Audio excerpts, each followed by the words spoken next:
Hi there everyone and welcome back to my channel.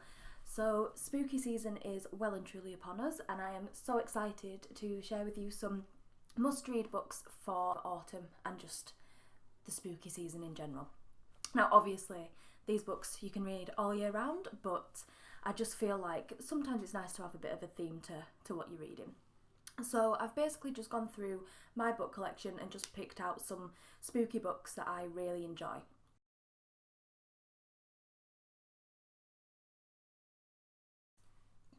And my camera keeps focusing in and out and it's absolutely rubbish, so I'm really sorry about that. So the books that I've picked, I have 3 novels, 2 kind of information-y non-fiction books and 2 poetry anthologies because your girl loves poetry. I'm just obsessed with poetry. It's just my absolute love. I am currently studying an MA in poetry, so I had to include some in here. So the first one that I'm going to talk about is The Witch by Ronald Hutton, A History of Fear from Ancient Times to the Present. So this is basically talking about the history of witchcraft. It's got like everything in there. It's got information on witchcraft from all over the world, which I think is really interesting because I feel like a lot of the time people tend to focus on the West when they think about witchcraft, you know, like the Salem witch trials and, you know, the horrendous witch trials that we had in England, etc. So it's really nice to actually get information from all over the world in this one. Now, it's a bit weird in the way that it's written, and if you are a witch, you might find yourself cringing a little bit at some points, but that doesn't stop it being very interesting, and it very much reflects how people viewed witches. So this book was first published in 2017, so it's a pretty recent one, and he's a well-known scholar and he does witchcraft related, he's written loads of witchy books, so he's kind of got a reputation and he's a good person to kind of listen to when it comes to the history. So it's split into 3 parts. So the first one is Deep Perspectives, so that's global context, ancient context and shamanic context.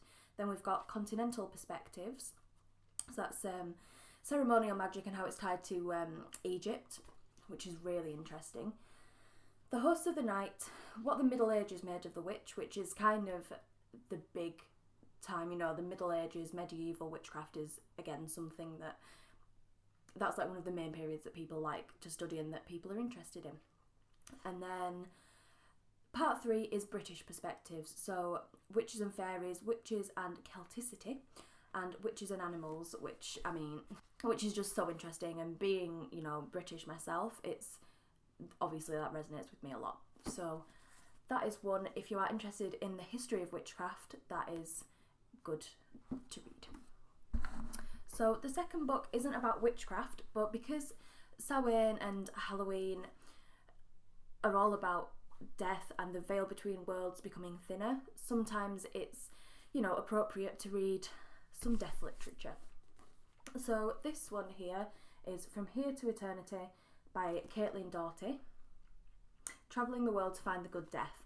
Now this is just such an interesting book. So it's talking about death rituals, you know, across different cultures, and I am just obsessed with death rituals. I just find it absolutely fascinating how people view death, how some ways that people kind of deal with death are healthier than others, and oh god, I'm just obsessed. There is so much in here and it really does kind of make you think about the way that you view death. If you're interested in more kind of death related things, check out my death positivity video that I did recently. That I love it. I'm getting so into it at the minute and it's just very, very interesting. And also check out Ask a Mortician on YouTube. That's Caitlin's channel. So definitely check that out if you are interested in death culture, death rituals, changing the face of the death industry in the Western world and all that amazing stuff. But also read this book. Next, I'm going to move on to some poetry. So the first one that I've got was actually given to me by my creative writing lecturer. Now, I mean, he gets loads of poetry anthologies for free, so he was like, just, you know, or poetry collections for free, and it was just like titty pick. And this one jumped out to me. All the Ways You Still Remind Me of the Moon. And this is just a collection. I mean, it's got gorgeous, I don't know if you can see, but like, obviously go on the wrong side of the picture, but throughout it, it's all interspersed with the moon phases, which is gorgeous. And it's a collection, so it's a collection by Leanne Strauss, and she basically, it's just full of poems about the moon. They are all related to the moon, and I just, if you are a witch or spooky, or you just are a human, then you probably love the moon. It's just, so this is just such a cosy book to kind of snuggle up with on like a crisp, cool autumnal evening and just read a crap ton of poems all about the moon. It's, just wow. So yes, there's that. Now, focus, you stupid camera. So the next book is another poetry collection, and this is simply called Witch, and it is by Rebecca Tamas. Now, she is a poet that writes about witchcraft all the time, and this was actually recommended to me by my poetry tutor, but I bought it myself. And this whole thing is loads and loads of poems all about witches. It's got spells in it, you know, spell for online porn I've just found. Fair enough. Spell for reptiles, and then witch pagan, witch city, witch Mars, witch Earth, witch trials. Yeah, you can kind of get the gist of what this anthology is. And her writing is just gorgeous. Like, this is going to come in so handy for inspiration for my own collection, because it is just a bit of me. I think it's absolutely gorgeous. The way she actually writes, it's just beautiful. And I think Rebecca Tamas is going to be a new obsession for me, I'm not going to lie. So if you are into poetry and witchy things, I would highly, highly recommend this. And I think there's a lot of witchy poets at the minute, but I mean, some of them, I don't want to sound really judgy and horrible, but like, some of them are just not that good. If people enjoy reading it, then that is amazing. It does not matter what I think.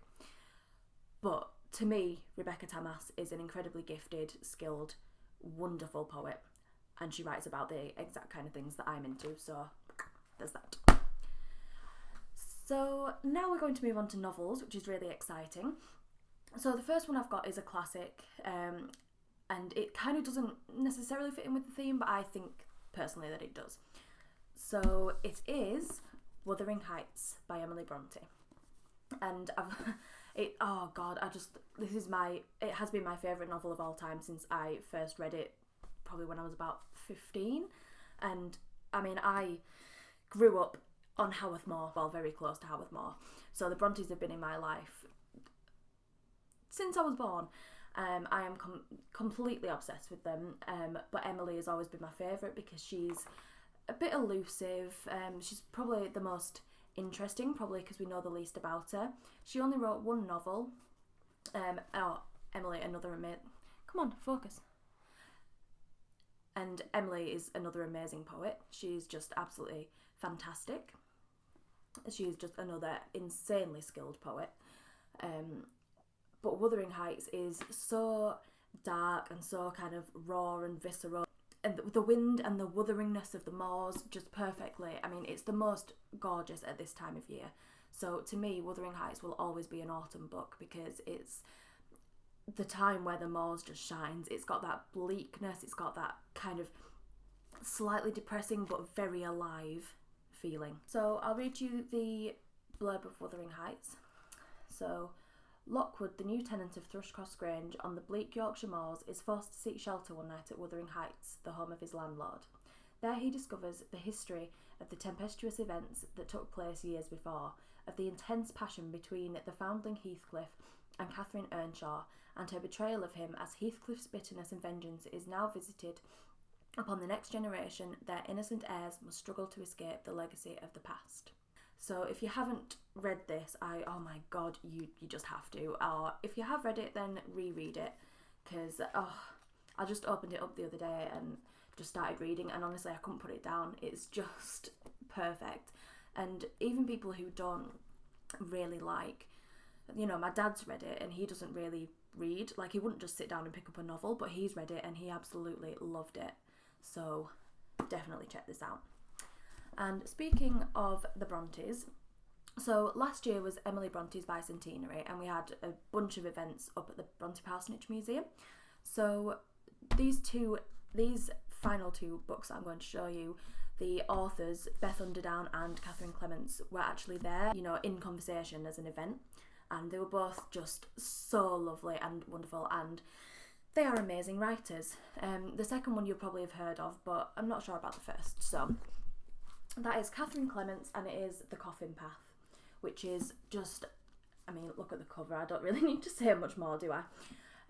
It's just a wonderful ghost story. It's spooky, it's bleak. Again, it's set in a house in the middle of nowhere. It was clearly very influenced by Wuthering Heights and Emily's works, and she said so herself, which is probably why she was invited to speak. And she is such a wonderful writer, and honestly, it did creep me out. And I love horror, so I am fairly difficult to creep out, but there were certain parts of this that I was kind of like, ooh. And I think if you were on your own reading this in the middle of the night at this time of year, you would probably be pretty scared. And just besides that, it's not just kind of scary for scary's sake. It's a very good storyline. It's very interesting. It keeps you hooked. There's lots of little things that you wonder how they tie together at the end. I'll just read you out the back of it. So, one coin marks the first to go, a second bodes the fall, the third will seal a sinner's fate, the devil take them all. So that's kind of a repeated little kind of poemy saying thing that kind of goes throughout the entire book. So now the blurb is, maybe you've heard tales about Scarcross Hall, the house on the old coffin path that winds from village to moortop. They say there's something here, something evil. Mercy Booth isn't afraid. The moors and Scarcross are her home and lifeblood. But beneath her certainty, small things begin to trouble her. 3 ancient coins missing from her father's study, the shadowy figure out by the gatepost, an unshakable sense that someone's watching. When a stranger appears seeking work, Mercy reluctantly takes him in. As their stories entwine, this man will change everything. She just can't see it yet. Ooh. But yeah, I would recommend this book, definitely. And I suppose with Wuthering Heights, sorry, I was just looking at Wuthering Heights again. There's ghosts in this too, so, you know, it's spooky enough, I reckon. And the final book, which you've probably heard of, that I'm currently reading at the minute, I'm about this far through it, and it is The Witchfinder's Sister by Beth Underdown. So this is set in Manningtree in England, where the horrendous witch trials of the 17th century occurred, and it's basically about Matthew Hopkins' sister, fictional sister. He didn't actually have one, but it's like if he had a sister.